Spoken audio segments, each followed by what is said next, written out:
السلام علیکم. زه فیض الامین یو وارې بیا ستاسو په خدمت کې حاضر د امارات او خواوشانه د مهمو او تازه خبرونو سره. د پرونۍ ترهګرۍ پیښې پلټون نه پس د ابوظبي رسنیو ویلي چې په دغه پیښه کې 2 هندي او 1 پاکستاني مړه او نور 6 کسه ټپیان شوي دي. د خلیجي هیوادونو سره امریکا، پاکستان او نورو ګڼو هیوادونو د دغه پیښې غندنه کړې.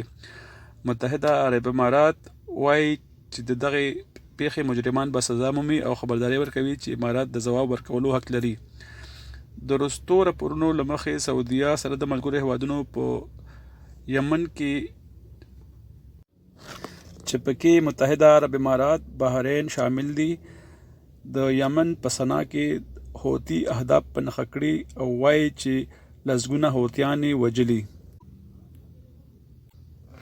چارواکي وایي چې د دغې پیښې پلټنې روانې دي او دا چې په ټانکرو او هوایي اډې باندې اور سرنګ لګېدلی و لا تر پای نه دي رسېدلي. د دوبۍ پولیس وایي چې دغه کمپنۍ پلټنو کې بوخت دي چې لسګونو کسانو نه یې زرګونه تر هم د نوکرۍ په تمه واغستل او بیا د کمپنۍ منیجر وتښتېد. دغه کمپنۍ چې نوم یې نه دی ښودلی شوی د پیسو اخیستو په بدل دوی ته د حفاظتي څوکو او د ماموریت څوکو دپاره 1800 نه تر 3000 درهم وتړل او میاشت پس چې خپل دفتر بند کو او فرار شول. پولیس وایي چې کمپنۍ لږه موده مخکې پرانیسته شوې وه او رسمي پلټنې نه وې ترسره شوې.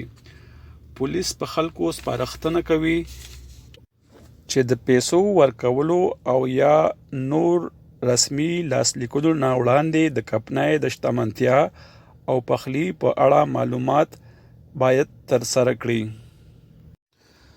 د ابوظبي شرعي عدالت د هغه عربي اماراتي د مرګ سزا ترسره کولو ثبت کړي چې د دغه ایالت کوچني عدالت په الین کې اورولې وه.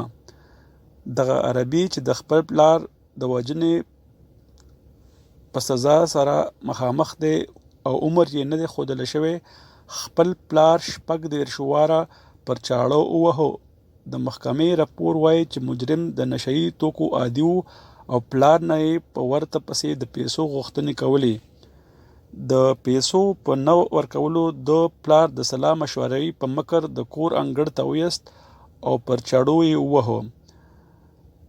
د پیښې پر وخت په خپله کوټه کې ناست بل ورور چې پر غوغا پوه شو د پلار د بچاو دپاره وځغلېده او غوښتل یې په وینو لاهو پلار روغتون ته بوځي، خو خونړي ورور خپل ګاډی د هغه ګاډي لا راواچو چې په نتیجه کې پلار روغتون ته رسېدو نه مخکې ساه ورکړه. د متحده عرب امارات الوتکو کمپنۍ پایلټ چې د خپل کور د انګړی د خپلې کمپنۍ امارات ایرلاین الوتکې انځور ثبت کړو او د انځورګرۍ رسمي زده کړې نه لرلې. د هغه ثبت شوی انځور په امریکا نړیوال انځورګرۍ سیالو کې تر اخري سیالو رسېدلی دی. پایلټ جیمز وارډ وایي چې کور یې د هوایي اډې ته نږدې دی او د الوتکو لیدنه سهار ماښام کیږي، خو وایي چې دغه الوتکه چې پر ښکلو رنګونو سمباله شوې وه د دوبۍ ټولې اوچتې ودانۍ برج خلیفې ګېڼۍ وهلې چې زه یې پر کتو مجبوره کړم. په منډه لاړم او خپله کیمره مې راواغسته او انځوران مې ثبت کړل او پسته مې غوره کړي انځوران په انټرنیټي رسنیو ثبت کړل. الوتکې د امارات کمپنۍ د پلورلو کمپاین په غرض ګېڼۍ خوړې چې په ودانۍ پورته ناسته هنرمنده سمیت لوډویک یې هم برخه وه. هنرمندې په لاس کې اعلان نیولی و چې د دوبۍ عالمي تجارتي نندارتون دوبۍ 2020 لیدی شم او پر بل اعلان کې لوستی شول چې دا دی زما ملګري راغلي او ترخوا الوتکې ته په اشاره وایي چې نندارتون ته راتلو دپاره امارات الوتنې شرکت وکاروئ. د پایلټ انځور چې د سیالۍ په شمیره کې په 10مه درجه دی، که سیالي وګټله د 10 کالو دپاره د زده کړو پروژه په عنان کې ګټي.